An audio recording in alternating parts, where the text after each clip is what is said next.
Bom, então, pessoal, aqui dando prosseguimento com as palestras, hoje começando a parte presencial do evento, a gente tem uma palestra comunicação do Felipe Cardoso, né, que ele vai falar um pouco sobre Christian Wolff, o conceito de razão. Felipe, se você quiser sentar aqui, daí para já ficar... Perfeito, então, um prazer de apresentar o Felipe aqui, falando um tema tão específico, wolffiano, né, um tema tão assim, importante. Então, você tem ali os minutinhos de apresentação, qualquer coisa a gente está por aqui. Tá.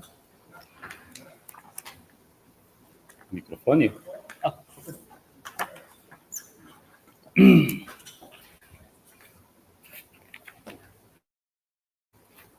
Teste.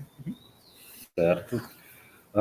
Em primeiro lugar, gostaria de agradecer a organização do evento na figura do Emanuel, do professor Charles. Nós estivemos aqui no ano passado, no primeiro congresso, junto com outros colegas da Universidade de São Paulo, que eu sei que estão apresentando, já apresentaram, vão apresentar no congresso de modo virtual. E o que eu gostaria de tentar discutir um pouco hoje é algo como um work in progress, ou dois diferentes. Algo que eu já tinha apresentado no último encontro, que era um pouco entender quais as relações, aproximações, diferenciações do conceito de conhecimento metafísico, tanto no Christian Wolff, quanto as transformações que ele sofre no pensamento kantiano. Mas, no desenvolvimento da minha pesquisa, eu acabei esbarrando num problema que, en passant, eu havia abordado, mas que acabou se tornando muito forte recentemente, que era entender o que exatamente é uma Geschichte der reinen Vernunft. O que seria essa história da razão pura. E esse conceito, enfim, há uma passagem na Crítica da Razão Pura que trata sobre isso, curta, lacônica, onde o Kant é muito pontual, se tornou ainda mais problemática quando eu fiz a comparação com a tradução latina do Bonn, da Crítica. Porque a opção que ele dá em latim para traduzir é o conceito, a palavra Vernunft é ratio. E o problema principal é que ratio costuma ser o termo que da escolástica moderna alemã, especialmente Baumgarten, Kant traduz por Kund, se valendo em particular do próprio Wolff, que esconde para traduzir o termo de origem latina. Então, a grande pergunta passa a ser quais são as relações entre os conceitos de Vernunft e Kund, ou qual é a relação de razão enquanto faculdade e a razão como Grund de alguma coisa. Isso acaba se tornando ainda mais pujante quando, por exemplo, em passagens da lógica Pulitz, Kant diz que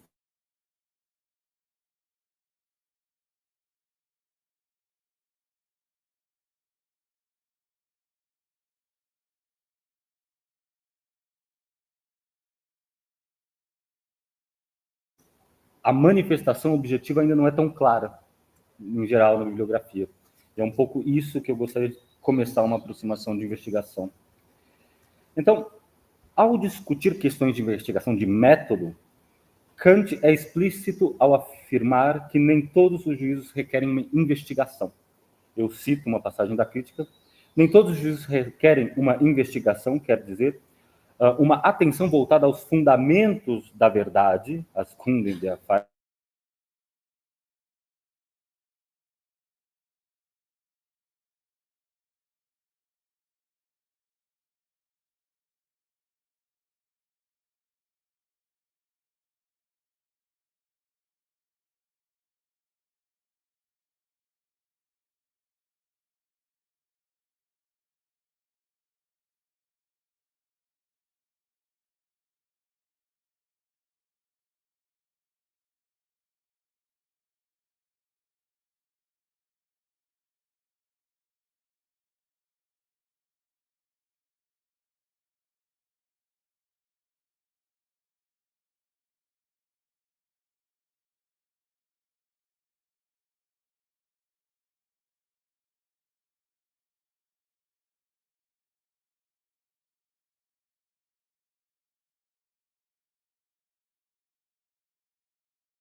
Convém, pois, distinguir o refletir do investigar. Kant diz que a reflexão, Überlegung, ou refletir, Überlegen, é comparar algo com as leis do entendimento e da razão. O que se exprime pela máxima segundo a qual eu tenho de estar consciente do que eu penso, expressa na lógica Polis. Enquanto investigar é empregar a atenção aos fundamentos das verdades, ou também empregar a reflexão mediatamente ou por outros instrumentos de verdade. Agora, numa citação da lógica Philip. Assim, a reflexão pode ocorrer sem a investigação. Contudo, a investigação não pode ocorrer sem a reflexão. Como a investigação visa os fundamentos de verdade, há casos em que ela é dispensável, quando os enunciados são evidentemente verdadeiros. Em todo caso, deve-se recordar que a falta de reflexão em um juízo é aquilo que Kant chama de um pré-juízo, uma Vorurteil. Ao passo que refletir seria conectar o conhecimento com a faculdade de conhecimento da qual se deve originar. Kant distingue dois sentidos da palavra preconceito ou prejuízo na lógica Bloomberg, o prejudício. Um sentido próprio, outro sentido impróprio. O sentido impróprio é o de juízo provisório, caso em que não se trata de um prejuízo efetivo ou de um preconceito efetivo, isto é, um Wertlichvorteil. Os juízos provisórios complementam a suspensão do juízo que possibilita a busca dos fundamentos para os princípios determinantes, isto é, os fundamentos da verdade dos enunciados metafísicos, sem que o interesse pelo objeto seja perdido. Kant a denomina suspensão crítica do juízo, em oposição à suspensão cética, na qual jamais se pretende julgar. Essa distinção apresentada na lógica corrigida por Walsh. A condição para a suspensão crítica do juízo, é uma faculdade de julgar exercitada, correlata à faculdade de julgar amadurecida. Nesse caso, os juízos provisórios são juízos meramente problemáticos, nos quais se reconhecem as razões a favor de sua verdade, mas que não são seguras para que seja tomada como um juízo determinante. Kant diz, eu cito, os juízos provisórios são muito necessários e mesmo indispensáveis para o uso do entendimento em toda meditação e investigação, pois eles servem para dirigir o entendimento de suas pesquisas, fornecendo-lhes, para este fim, diversos meios. Quando meditamos sobre um objeto, temos que julgar sempre provisoriamente, por assim dizer, farejando já o conhecimento que a meditação há de nos proporcionar. Os prejuízos em sentido próprio são juízos provisórios admitidos como princípios ou juízos determinantes. E eles possuem algumas classificações principais, a saber, a imitação, o hábito e a inclinação, como suas três grandes categorias ou fontes principais. A imitação, derivando de prejuízos segundo os quais se deve considerar verdadeiro o que outros qualificam como verdadeiro, ou o que todo mundo faz está certo, como princípio ou máximo. O hábito deriva prejuízos segundo os quais o que por muito tempo se considerou verdadeiro se deve considerar sempre como verdadeiro. E, por fim, a inclinação conduz a prejuízo ou preconceito segundo os quais o que se considera subjetivamente verdadeiro deve ser admitido como objetivamente verdadeiro. Dessas três fontes principais derivam-se prejuízos particulares, como os prejuízos do prestígio da pessoa, da grandeza do número da época e do amor próprio. Assim, em sua definição mais ampla, diz que um conceito é uma lei universal que é fundamento de juízos sem reflexão, fundo de juízos sem reflexão. Nesse contexto, percebe como os prejuízos particulares, derivados das três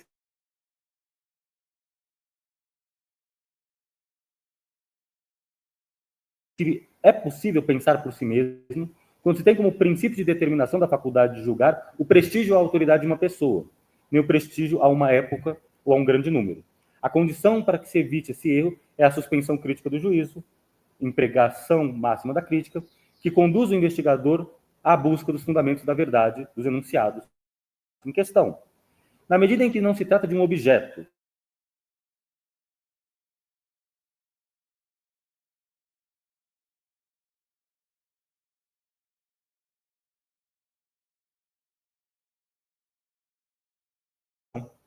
Isto é, a busca pela fundamentação não se dá no objeto em questão, mas sim na faculdade, nos critérios pelos quais ela busca uma verdade. Sendo assim, só uma referência oblíqua, sem fundação, permanecendo sempre a reflexão, que é uma investigação problemática. Isto é, que recebe a forma de um juízo problemático. Ora, isso será a marca, digamos assim, do próprio conceito de fundação, ou de Kund. Na sua base, terá o que não é fundamentado e que só poderá ser objeto de uma reflexão sem fundação. A saber, no limite, aquilo que em outro momento Kant vai chamar de juízo reflexionante. Mas, nesse sentido, convém investigar mais detalhadamente o próprio conceito de fundamento, ou de Kund, e, na medida do possível, sua relação com a história em Kant. A história filosófica da filosofia é uma história da razão pura. E aqui me vale da junção de dois momentos teóricos distintos. Um, segundo os progressos da metafísica, e outro, segundo a própria crítica da razão pura. Ora, essa história pertence ao conjunto das condições formais de um sistema completo da razão pura, e ocupa lugar determinado na arquitetônica da própria razão. Kant define a arquitetônica, nós sabemos, como a arte dos sistemas, isto é, como a doutrina do científico, de Lehre desse cientifista, em nosso conhecimento em geral. O conhecimento em geral, tanto pensado só como um termo cognitio ou Erkenntnis überhaupt, considerado como conhecimento da razão, isto é, o Vernunft-Erkenntnis, pode ser dividido em conhecimento comum, o Gemeinserkenntnis, isto é, o conhecimento do universal em concreto, ou o conhecimento científico ou ainda mais especulativo, ou seja, o conhecimento do universal em abstrato. O primeiro se baseia no conceito comum de razão e é determinado a posteriori. O segundo se baseia na unidade arquitetônica da razão. Ora, o primeiro produz, portanto, uma unidade técnica do conhecimento. O segundo, uma unidade arquitetônica. A unidade técnica empírica responde aos fins externos à razão. A unidade arquitetônica, a priori, a seus fins essenciais ou internos. Portanto, o conceito científico da razão contém, segundo Kant, o fim e a forma do todo do conhecimento científico, mas não seu conteúdo. Como o conhecimento científico e mesmo o sistema da razão pura só pode ser produzido tendo uma ideia por fundamento, eine Idee zum Grund, ele precisa ser proveniente da razão. A história da razão pura consiste, pois, não só em compreender, eu cito, todos os sistemas da filosofia apenas como histórias do uso da razão, mas articulá-los segundo seus fins essenciais. Como observado, Kant denomina compreender, aqui o que eu falei logo no começo, o Einsehen, o conhecimento a priori, a lógica dona agora, a partir de princípios universais, segundo seus fundamentos, segundo seus Grund. Os fins essenciais da razão se dividem em fins subalternos e o fim último. Os fins subalternos são momentos da realização do fim último. O fim último consiste, pois, na determinação completa do ser humano e, assim, compreende o âmbito da filosofia moral, que possui por fundamento a própria ideia de liberdade. Em resumo, a história da razão pura, como parte do sistema da razão, consiste na determinação dos usos da razão em vistas à liberdade, articulando os sistemas filosóficos, empiricamente dados, segundo seus fins essenciais, e dividindo esses fins em subalternos e último, sendo este a determinação completa do ser humano, fundamentado na ideia de liberdade, que, por sua própria definição, carrega os princípios do pensar por si mesmo, do uso público da razão e, no limite, a própria possibilidade do filosofar. Mas, afim ao cabo, o que é o fundamento? Kant define o fundamento em geral, e se valendo tanto do termo latino ratio quanto do alemão Grund, como o que determina o sujeito em relação a um predicado. E aqui me valendo, em particular, dos textos mais pré-críticos, mas utilizando de uma definição que vai aparecer numa carta a Reinhold, já do final da década de 80. Toda determinação deve, portanto, pôr o predicado com a exclusão do predicado oposto. Kant distingue fundamento determinante antecedente, a ratio antecedentes determinants, e o fundamento determinante consequente, a ratio consequentes determinants.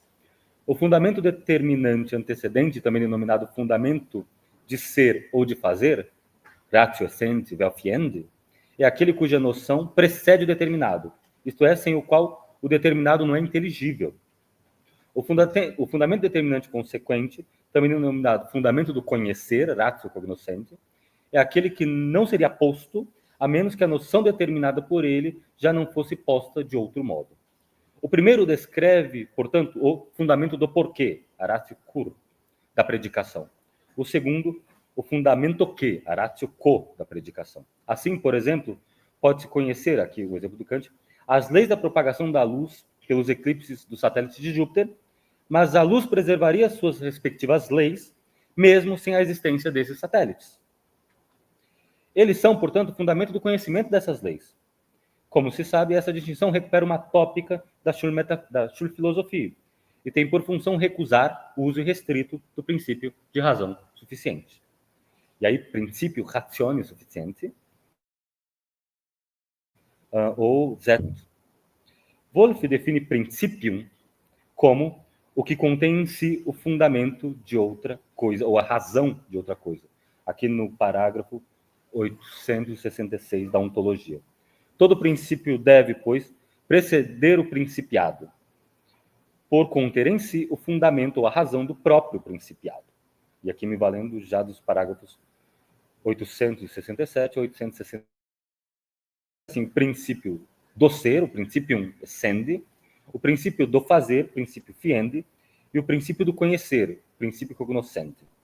O princípio do ser contém em si a razão, ou fundamento, ou a ratio, da possibilidade de outra coisa. Isto é, possui a sua essência, o que contém o fundamento de sua possibilidade. O princípio do fazer contém em si o fundamento de sua atualização, a rationem atualização, ou seja, a causa que contém o fundamento de sua existência ou atualidade, aí existência sive actualitas. O princípio do conhecer contém a proposição pela qual conheço ou intelijo a verdade de outra proposição. Quer dizer, a premissa maior, que contém em si a razão ou fundamento da verdade de sua demonstração. Como o princípio contém a razão do principiado, eles se relacionam por um nexo necessário. Segue-se que, dado o principiado, também é dado algum princípio. Se datur principiatum, datur aliquod principium. E, em sentido contrário, posto o princípio, põe-se também o principiado, segundo o parágrafo 879 da ontologia. Portanto, as noções de princípio e principiado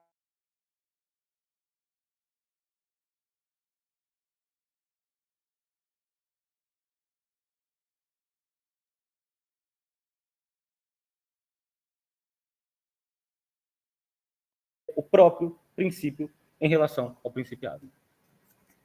Kant considera a definição de Wolff inconveniente por confundir o conceito geral de fundamento, vinculado ao conceito de determinação em geral ou de razão, com o conceito de fundamento ou razão da existência ou atualidade. Em outras palavras, Wolff confunde o fundamento em geral com o fundamento real. Ora, tudo isso tem um impacto forte na própria ideia de sistematicidade e no princípio de uso da razão.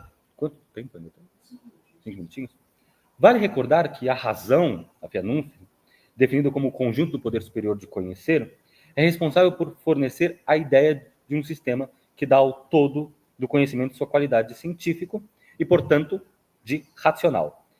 E é curioso observar que Kant opõe, assim, o racional ao empírico como, não o Vernunft, mas o das Rationale dem Empirischen, para a concepção do seu sistema. Oposição perceptível em seus correlatos, como a distinção já abordada entre unidade técnica e unidade arquitetônica, e a distinção, também amplamente conhecida, entre o conhecimento histórico e o rationale erkenntnis. Nesse sentido, uma rápida observação sobre a distinção de conhecimento histórico e conhecimento racional complementa essa ideia do que seria uma história da razão pura. A saber, entre o conhecimento racional e o conhecimento histórico, deve-se ressaltar que, no caso do conhecimento histórico, a origem se encontra em dados factuais, o que Kant chama de cognitio ex dati. Enquanto, no caso dos conhecimentos racionais, vem de princípios a priori da razão, a cognitio ex principio. Kant fornece como um exemplo ilustrativo para distinguir o conhecimento histórico do conhecimento racional o caso paradigmático de alguém que, conhecendo um sistema filosófico, uma vez contestada uma definição, não é capaz de encontrar outra. A saber, ele usa como exemplo alguém que conhece o sistema wolffiano. Ora, o uso do pensamento wolffiano é dado por Kant como um exemplo de um sistema filosófico. Kant fornece uma indicação ilustrativa com a compreensão da ideia de sistema, em particular quando aplicado ao conhecimento metafísico. Isso por duas razões principais. Em primeiro lugar, porque a distinção entre conhecimento histórico e conhecimento racional tem suas origens na tríplice distinção proposta por Wolff entre a cognícia histórica, a cognícia matemática e a cognícia filosófica. O primeiro, como a descoberta do que existe. O segundo, como a descoberta das quantidades dos dados factuais. E o terceiro, como a busca das razões desses dados. E o que tem as suas implicações na própria definição de filosofia, como a ciência do possível na medicina, mas também a ciência de todas as coisas possíveis, de porquê, de como e porquê são possíveis, conforme o Faberiste da lógica. Como é bem sabido, Kant critica a especificidade do conhecimento matemático como conhecimento das quantidades e dos graus e o entende, junto com a filosofia, sobre a rúbrica do racional. No entanto, note que a ideia de um conhecimento histórico, do conhecimento histórico de um conteúdo racional, já está presente em Wolff, com a pertinente observação de seu inevitável enraizamento na experiência.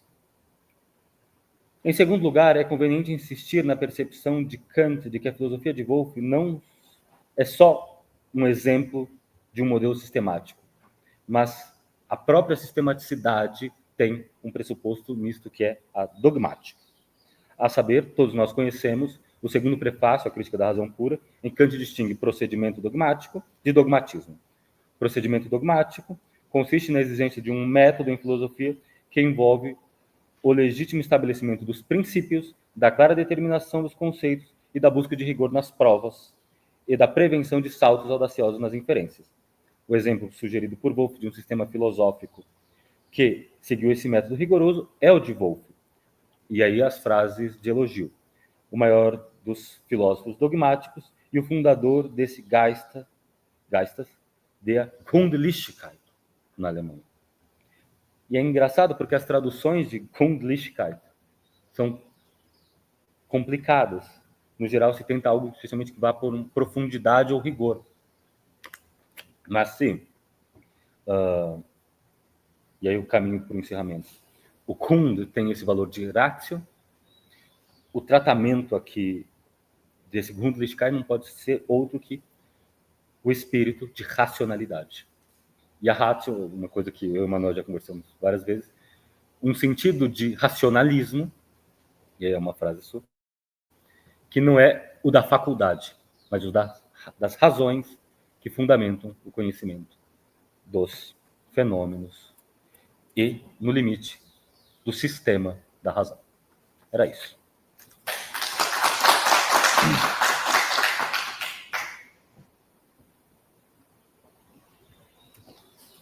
Bom, muito obrigado, Felipe. Uma excelente comunicação. Achei que apenas a gente tem que fazer meio que na correria. Isso aqui eu gostaria de ficar debatendo, que a gente tem um horário, o John e a Sonia já estão entrando.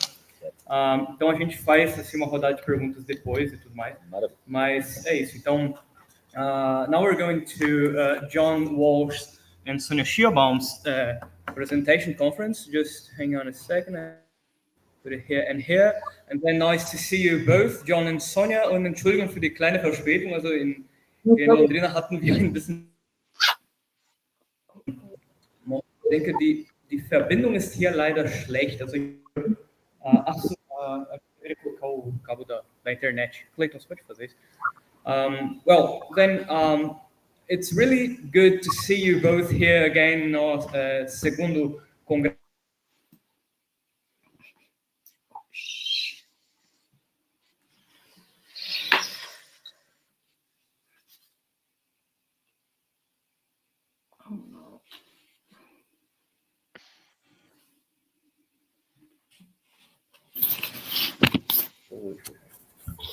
Sonia, John, can you hear me?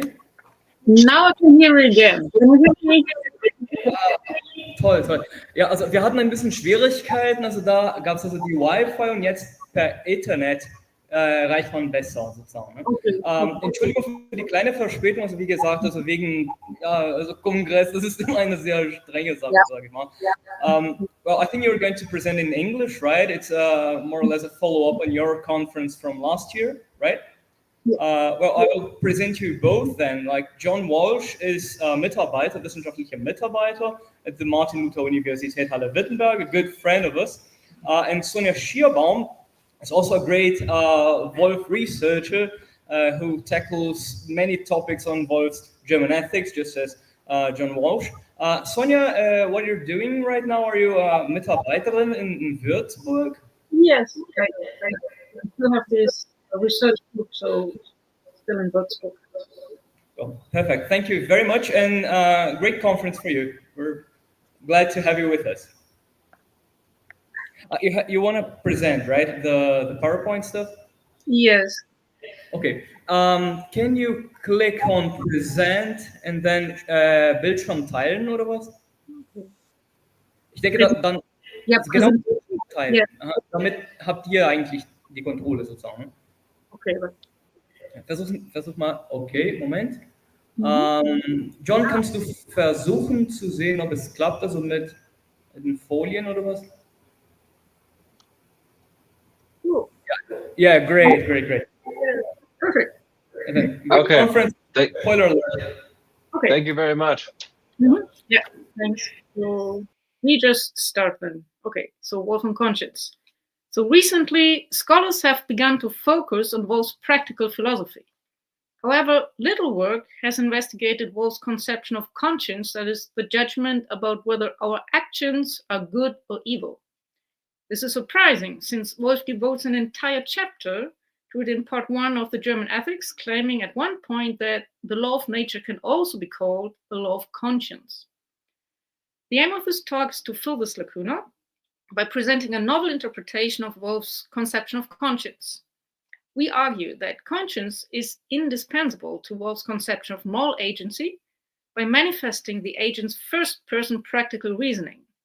Wolff uses conscience to cover practical judgment spanning the full range of considerations relevant to moral action from the agent's perspective. So, to develop this interpretation, we first outline the general relationship between cognition and judgment, 2, before focusing on conscience as moral judgment, 3. We thereby show that conscience is both action guiding and action evaluating. We examine the action evaluating function of conscience in greater detail by discussing error cases, showing that depending on the kind of cognitive error, this function either exculpates or accuses the agent. This investigation shows that, as a kind of practical reasoning, conscience is grounded in reason, not in the will. Cognition of the good is central to Wolff's moral philosophy. It constitutes the concept of motive and undergirds Wolff's conception of obligation, since for him, to obligate someone to do something is nothing but to connect a motive of volition or nolition with it. For Wolff, conscience is the judgment about whether our actions are good or evil.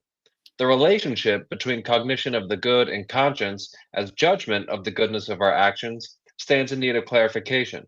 The aim of this section is to demonstrate the role of judgment and cognition generally before turning to conscience in section 3. According to Wolff, cognition is an umbrella term for representation. He says, quote, as soon as we can represent something, we cognize it. Cognitions admit of degrees of distinctness, giving rise to, quote, degrees of cognition. Wolff correlates these degrees of cognition with various faculties of the soul. The understanding, the faculty of distinctly representing the possible, is distinguished from the senses and the imagination in that, where these alone are operative, the representations are at most only clear, but not distinct, whereas when the understanding is added, they become distinct. Here, Wolff appeals to the traditional early modern distinction between clear and distinct representations. If a representation is clear, then the cognizer is able to recognize its object under various circumstances, whereas in distinct representation, he is capable of elucidating its features. Hence, cognitions capable of conceptual articulation belong to the understanding, with those restricted to mere recognition being relegated to the senses and the imagination. Turning to judgment, Wolff understands judging as predicating something of an object. So in the German logic, he says, quote, when we judge, we connect or disconnect at least two concepts with each other, namely the concept of the thing of which we judge and the concept of what should be ascribed to or denied of it. For example, quote, we judge of a building when we say, this building is nice. More specifically, in the German metaphysics, quote, as soon as we distinguish the kinds of things in their genera, as well as their attributes and alterations and their relations to each other, we cognize that this or that thing has, or at least could have, this or that in itself, or also that something could arise from it, that is, that one could find in it the ground of an alteration in something else. And this exercise of the understanding is called judging. Hence, what is predicated of a thing in judgment includes attributes, accidents, and relations under various modal assignments. In his later Latin logic, Wolff classifies, quote, all our judgments as either intuitive or discursive. In intuitive judgment, quote, we attribute to a certain being what we regard to be contained in its concept, whereas discursive judgment is elicited through reasoning. Let's examine this distinction in a little more detail. Since intuitive judgment involves conceptual containment, it's important to clarify Wolff's broad sense of concept operative here. For Wolff, a concept is, quote, any representation of a thing in our thoughts, where thoughts are understood as, quote, that effect of the soul through which we are conscious. Because a concept can be any conscious representation of a thing, it follows that complex particulars can be represented by singular concepts. Even though a multitude of conceptual relations between the attributes and accidents of such complex particulars could be indicated, representation of the object through a singular concept excludes any such predication. In this case, perceptual tokenings do not count as intuitive judgment. To see this, consider Wolff's example of perceiving glowing iron. He says, quote, if I represent glowing iron, then I have a concept of the iron as well of its being a glow, and represent both together and one within the other. However, in doing so, I do not yet judge anything of the iron, but rather I have a mere concept of the glowing iron. Only by the mental act of predicating something of an object does judgment occur. Thus, quote, as soon as I represent being a glow as something distinct from the iron and consider that it is now connected with the iron, I judge of the iron that it is glowing. In fact, this holds not only for complex particulars, but also for representations of multiple objects. Consider Wolff's example of two pieces of iron. He says, quote, the same applies if we simultaneously represent a glowing piece of iron and another that is not glowing. For as long as it remains a mere representation, then there is not yet any judgment. However, as soon as we notice the difference between the glowing iron and the iron that is not glowing, and attend to the fact that glowing is not connected with the one, we begin to judge of the iron that it is not glowing. Here, Wolff refers to a representation that contains multiple objects, but remains a singular, undifferentiated representation. Only with the mental act of differentiating the manifold contained in the representation does judgment occur. Intuitive judgment, then, consists in predicating something of a perceived object or perceptual field. Turning to the second kind of judgment, discursive judgment arises from syllogistic reasoning. Consider Wolff's preferred example of glowing iron. He says, if from the intuitive judgment this iron is glowing, and from another judgment prompted by memory, for example, glowing iron burns, we elicit a third judgment, this iron burns. This third judgment is discursive or dianetic. Thus, in discursive judgment, we predicate something of an object through inference. By now, it should be clear that not all cognition involves judgment. Recall that the term cognition encompasses any representation. Singular representations, even of complex particulars, remain mere perceivings unless the mind connects concepts through predication. Judgment obtains when we predicate something of the object, either as a mere perceptual token, in the case of intuitive judgment, or through inference in the case of discursive judgment. These mental operations, mere apprehension and judgment, either intuitive or discursive, exhaust the possibilities of perceptual experience for Wolff. With this framework in place, we explore in the next section how moral judgment relates to cognition of the good in Wolff's account of moral agency. So, conscience as moral judgment. So, the aim of this section is to introduce Wolff's conception of conscience and to explain its central features relevant to the overall aim of showing the central role of conscience for Wolff's ethical account. So, Wolff defines conscience as the ability of the rational free agent to judge about the moral quality of his actions, that is, to judge whether his actions are good or evil. Judging about the moral quality of other people's actions is also a kind of moral judgment, but it's not conscience. So it's to be emphasized that conscience concerns only one's very own actions. The identity of the person who judges and the author of the action judged about is constitutive of conscience. Conscience has practical implications for the agent due to the motivational role of these judgments and the relation to obligation. According to Wolff, we are obligated to perform good actions and to omit evil actions. And we can be obligated since cognition of the good and evil motivates us. So you could also say that conscience is a first-person ability of judging the moral quality of actions.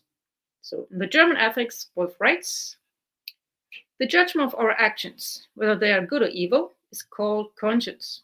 Insofar then, as man is able to judge the success of his actions, whether this makes his internal or external state or the internal or external state of another person more perfect, insofar does he have conscience. Wolff explicitly states here that conscience is about one's own actions and their quality. The fact that he also mentions the state of other persons should not confuse us here, since other people's states are at issue only insofar as they are affected by the action of the person who judges about that very action.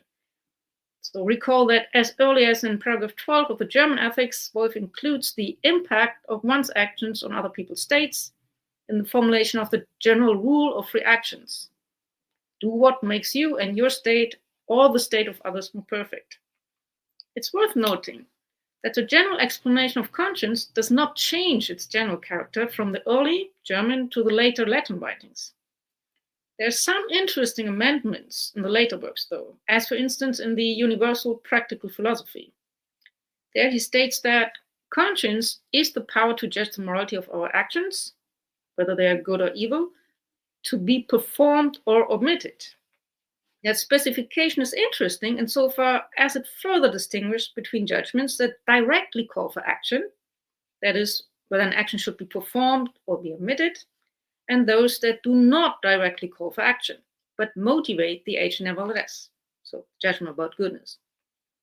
Recall that according to Wolff, we necessarily want whatever we represent as good. But from the good options available, we inevitably choose what we conceive as best when it comes to the question of how to act.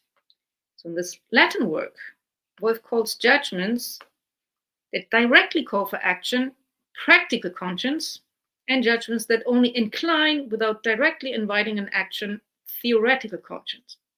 So in the annotation of that same paragraph from which I just quoted, Wolff further explains, since the judgment of the morality of actions varies in many ways, there are also many distinctions of conscience to be made, the inquiry of which we conduct carefully in that we want the reason of determining actions to be based on conscience. This is necessary to the highest degree where we want to enjoy true happiness indefinitely.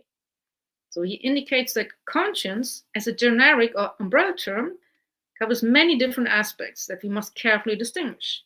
So he dedicates an entire chapter on conscience and its many aspects in the German ethics and the Universal Practical Philosophy, respectively. And the chapter in the German ethics comprises 65 paragraphs, and the chapter in the Latin work even 108 paragraphs. And there are at least 4 crucial distinctions, namely between antecedent and consequent conscience, free and non-free conscience, right or correct and incorrect conscience, and then certain conscience, probable and doubtful conscience. So as to the first, roughly, antecedent conscience is the agent's judgment before he acts in a certain way, whereas consequent conscience is the agent's judgment after he acted in a certain way. So according to the aforementioned amendment in the Latin work, antecedent conscience includes the judgment that an action is to be performed, which directly calls for action, and which Wolff calls practical conscience. Antecedent conscience is action guiding. Consequent conscience is not, since what is done and cannot be made undone. Consequent judgment is the evaluative judgment of one's past action. It is by comparing these two judgments that the agent can come to realize that what he thought was good was indeed not good at all, but only appeared good to him. The agent can thus realize that he indeed acted evilly. So recall that Wolff calls pleasure arising from sensation or perception confused cognition of the good. Crucially, Wolff accounts for the case of acting against one's conscience by means of this distinction. That an agent acts against his conscience means that his judgment after performing the action, so let's say this action is evil, deviates from the evaluation of the same action before he performed it. This action is good. So Wolff thus reduces the talk of acting against one's conscience to the non-identity of the judgments about one's action before and after performance. So acting against one's conscience becomes a matter of cognitive error.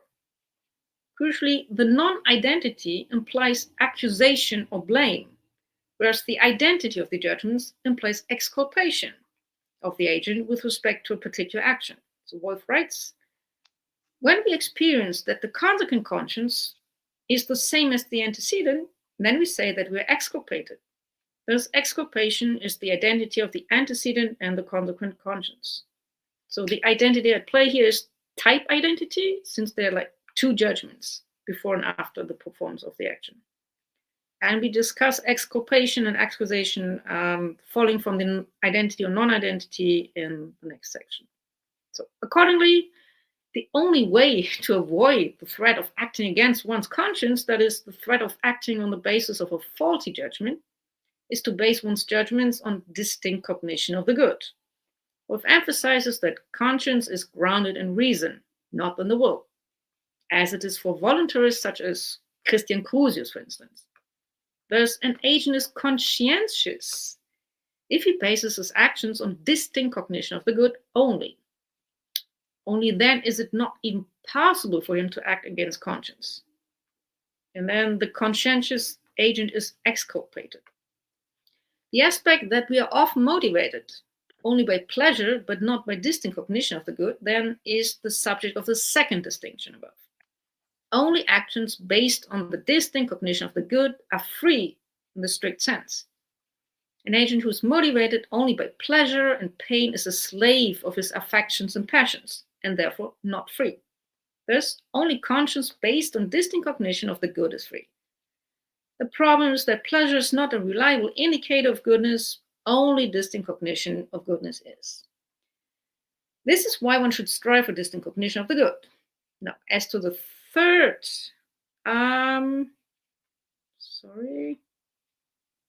Wolff distinguishes further between the correct and the incorrect conscience, which indicates the truth and falsity of the moral judgment, respectively. And lastly, as to four, this signifies different degrees of certainty of the moral judgment. So, in sum, conscience covers a broad range of rational, truth-up judgments concerning different aspects of the moral quality of one's actions that are both action-guiding and action-evaluating. Underlying the notion of a conscientious person not able to act against conscience is the distinct cognition of the good. Now, another crucial feature of conscience is that it is inferential or discursive and not intuitive or non-inferential. Judgments about the moral quality of one's actions can be arrived at as the conclusion of a practical syllogism, or at least can be explained by such a syllogism. Wolff writes, the act of conscience in any given case can be explained by syllogism, whose minor premise is the deed, that is, either an action that should be accomplished or has been accomplished. The major premise is the natural law, whether divine or positive. And the conclusion is the judgment about the moral goodness or evilness and the obligation to perform the action or omit it. It's worth noting that general judgments concerning the goodness or evilness of kinds of actions are also required here, namely as a major premise of the practical syllogism. Wolff calls these general judgments also maxioms. The point is that only an agent who has this more general knowledge is able to make these action-guiding and action-evaluating judgments. Conscience thus embraces both judgments about kinds of actions and their quality, as well as particular actions, or types and tokens thereof. In sum, there's some distinctive features of conscience. So, conscience concerns only the agent's own actions, concerns both action types and tokens, and these judgments are inferential in that they can be arrived at as the conclusion of the practical syllogism, or can at least be explained by it. Due to its double role of being action guiding and action evaluating, conscience, in the end, is also key to attaining the highest good, and be true, that is, virtue-based happiness, as Wolff explicitly notes in the quote from above from the Philosophia Practica Universalis. Quote again, in that we want the reason of determined actions to be based in conscience. This is necessary to the highest degree where we want to enjoy true happiness, indefinitely. So the point is that it's by true rational conscience that one's actions are guided in the right way to attain perfection and thereby also true happiness. The problem is, of course, that agents can act on the basis of cognitive errors and thus are able to act against the conscience. So we now turn to different error cases and discuss the implication of accusation or exculpation further. In this section, we examine Wolff's account of acting against one's conscience further by discussing error cases. Our aim is to show that Wolff accounts for the function of conscience to either exculpate or accuse the agent by virtue of the identity and non-identity of the two judgments before and after performing an action. The identity of the two judgments exculpates the agent, whereby the non-identity accuses the agent. We focus on two kinds of cognitive error which differ with respect to the epistemic responsibility of the agent. The agent is to be blamed or accused for an error if it was in his power to avoid it, whereas he is not to be blamed if it was beyond his power to avoid it. In other words, the agent is responsible for the appropriate or right use of his cognitive powers. Wolff calls avoidable error fault. This indicates the responsibility of the agent to use his powers in the right way, and he understands this as, quote, avoidable lack of rightness of an action. Recall that for Wolff, conscience, as the judgment about the quality of an action, is the conclusion of a practical syllogism. As such, it is not surprising that fault qua error can be traced to a defective judgment concerning either the major or minor premise of a practical syllogism. Consider the practical syllogism for the judgment that a given action is evil, which has the following form. If an action A is F, then A is evil. This A is F, therefore this A is evil. If the agent misjudges the major premise, then the agent lacks or is mistaken about the general rule or principle in the guise of a conditional that the agent could apply to the particular action in question as a token of the action type specified in the rule. Wolff offers the following example to illustrate this case. An apprentice puts 12 bars of silver on the end of a table that has only 1 foot, which causes the table to topple and break. Here, the apprentice fails to recognize the general rule that if one puts too much weight on a one-legged table, then it will break. If the agent misjudges the minor premise, then he lacks a sufficiently determinate notion of the particular action to be subsumed under the general rule of the major premise, and thereby fails to recognize that the action is a token of the action type indicated by the major premise. Wolff provides a rather lively example to illustrate this case. Suppose an agent, ignorant of the fact that the window of his hotel room opens up to a busy street, pours out his chamber pot, staining the coat of a passerby with its contents. Here, the agent knows that, as a general rule, flinging human waste on the coats of passersby is bad. However, he lacks a determinate understanding of the action he performs, such that he does not judge that this instance of emptying his chamber pot could disturb morning commuters, since he fails to notice that the window opens up to a busy street. Thus, the agent misjudges that his action falls under the rule. With this sketch of culpable error in place, let's turn to Wolff's account of exculpation of evil action. To exculpate an agent for the performance of an evil action is to judge that the agent is not at fault. We can say that error is the avoidable deficient use of the understanding that results in an evil action. Accordingly, exculpation turns on whether the deficient use of the understanding was avoidable. In general, a cognitive defect is avoidable if it could have been prevented by a better use of our faculties. By Wolff's own admission, it can be quite difficult to determine whether a deficient use of our faculties was actually avoidable. This stems partly from the fact that the extent to which we are able to use our powers is in some sense acquired. Thus, whether a particular action results from avoidable error might depend on the individual and his personal history. The only case in which we are exculpated by conscience for the performance of an evil action is where it was beyond our cognitive power to know the objective moral quality of the action prior to its performance.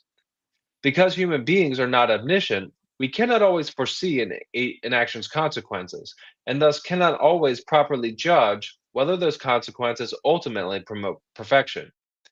Hence, we cannot always judge whether an action is good. Nevertheless, Wolff maintains that we can reasonably judge the probable outcome of an action, and on this basis, judge its goodness.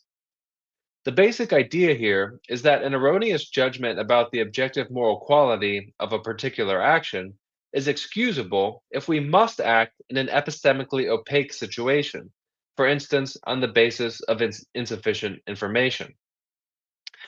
In such a situation, we need only judge according to the most probable outcome. Wolff calls this kind of judgment the probable conscience. The formal criterion of identity applies here insofar as the agent's judgment about the action's quality before and after acting does not differ with respect to the epistemic question of whether he could have known that the action was bad prior to acting. The answer is no in both cases. That is to say, when the agent antecedently judges the goodness of an action based on its probable outcome, the probable conscience exculpates the agent so long as the consequent conscience likewise judges that, given all information available prior to undertaking the action, there was in fact a greater probability of the action turning out in the manner asserted by the judgment.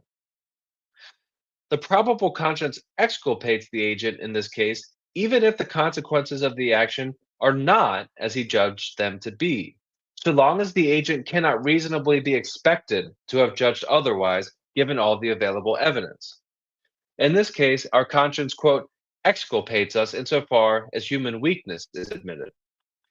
This is important insofar as it allows for Wolff to hold that an agent need not be morally responsible for the performance of an evil action. In cases of evil actions where the agent is exculpated by the probable conscience, the action is evil, but the agent is not culpable for the use of his powers.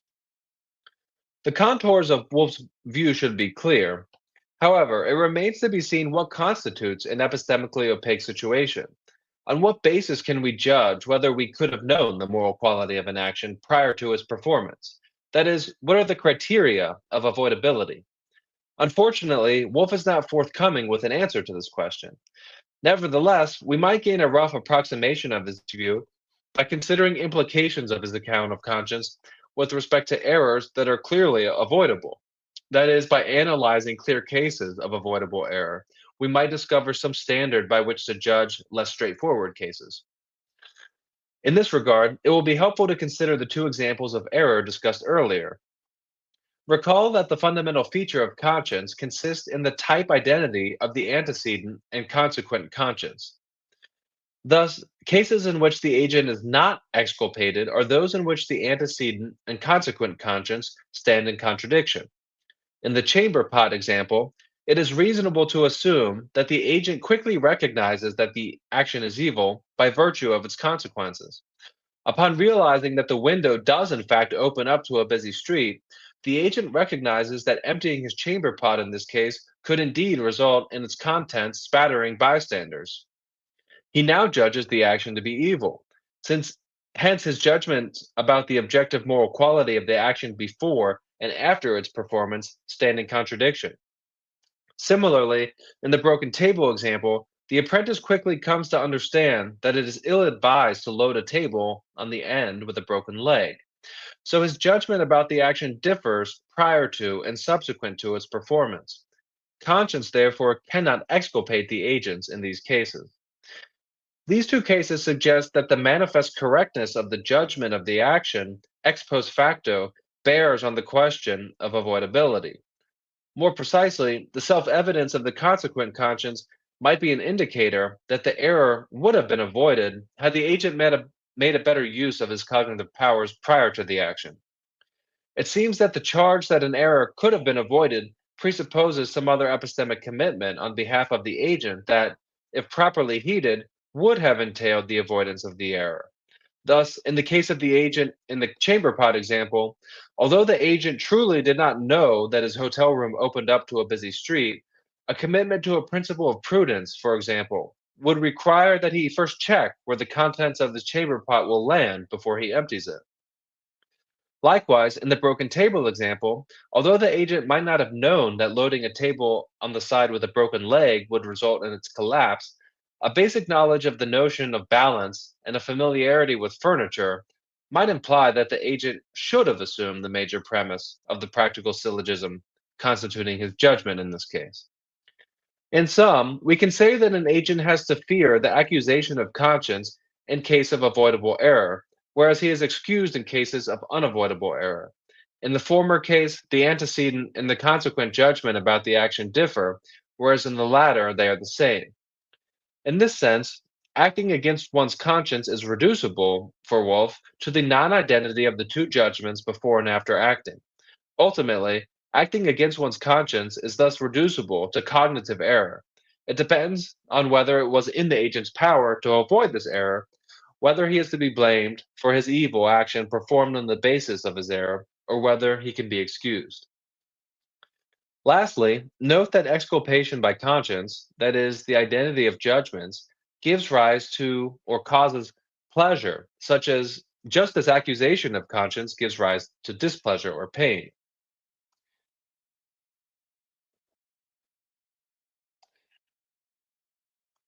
Thus, Wolff writes, but when we realize that we have done evil, we are displeased about it, and therefore repentance follows. Indeed, when we also consider the judgment of others of our actions and omissions, we begin to be ashamed. In this way, the accusation of conscience is associated with many kinds of displeasure. Interestingly, Crucius, Wolff's fierce voluntarist opponent, takes the fact that the accusation of conscience causes displeasure or even fear as a proof for conscience's origin in the will. Crucius writes that conscience is not merely a theoretical judgment of the intellect, but must have its ground in a drive of the will, can also be judged from the fact that it delights and frightens. Wolff would deny that conscience is grounded in the will. Volition in general for Wolff arises from cognition of the good, as its reason, as the will is nothing but the power of the soul to be inclined to a thing that one conceives as good. Thus, just as volition in general arises from cognition of the good, complacency and remorse, as conscience-specific pleasure and pain, arise from conscience as a kind of practical judgment. Conscience, as a kind of agential practical reasoning, therefore, is grounded in reason, not in the will, according to Wolff. And that's it. Thank you for your attention.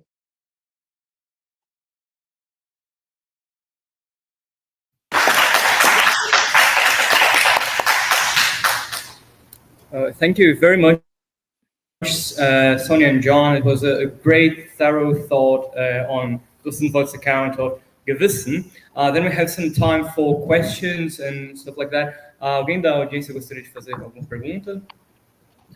John para Sonia? Charlie? on YouTube. We have also the live transmission. I'd like to actually ask a quick question, which is more or less a curiosity, I think. Can you hear? Wait. Oh no. Sorry, you were frozen for a second. At least for me. I don't know. Sorry. Now it's working again. Should be fine. Yeah. Can you hear me? Can you hear me? I can hear you. Okay, now it's going, right? Yeah. Oh, yeah.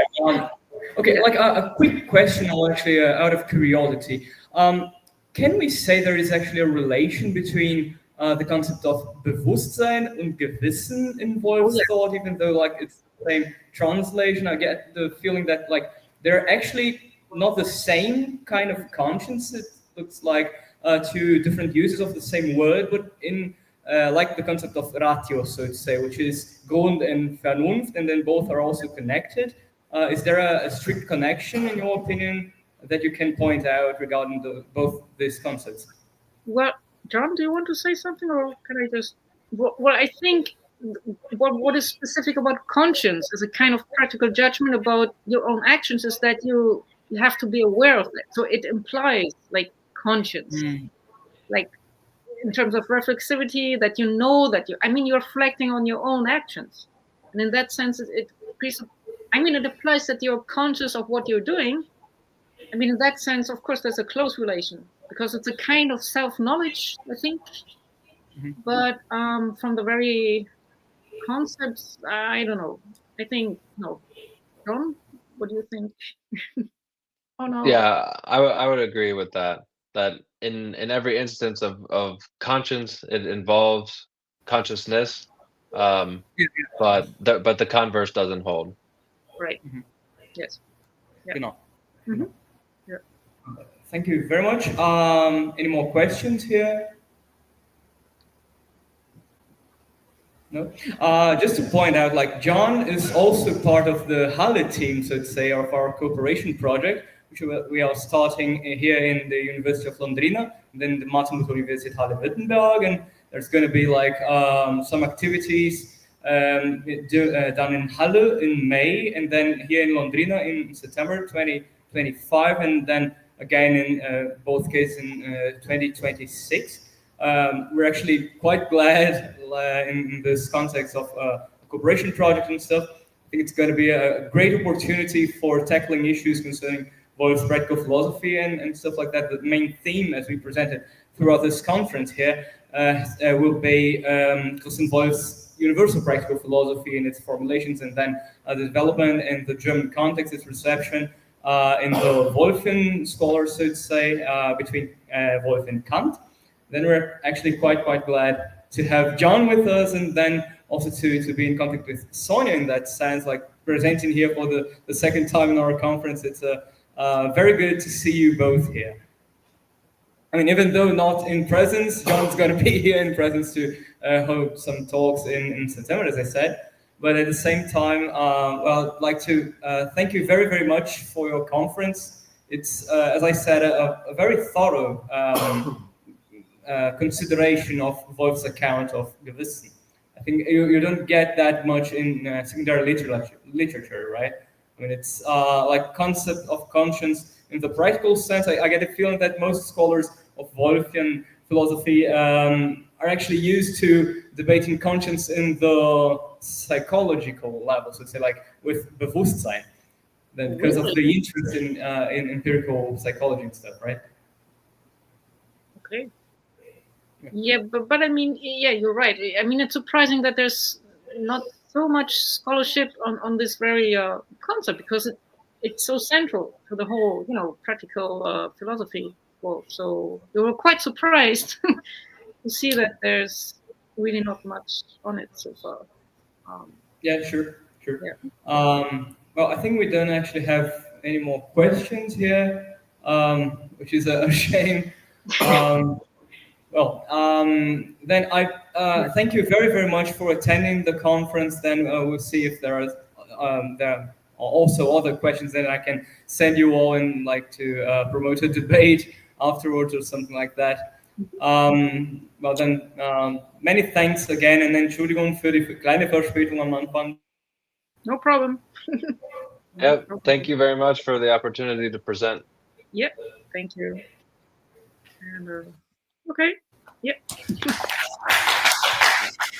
Well, see you next time. Thank you very much. Bye.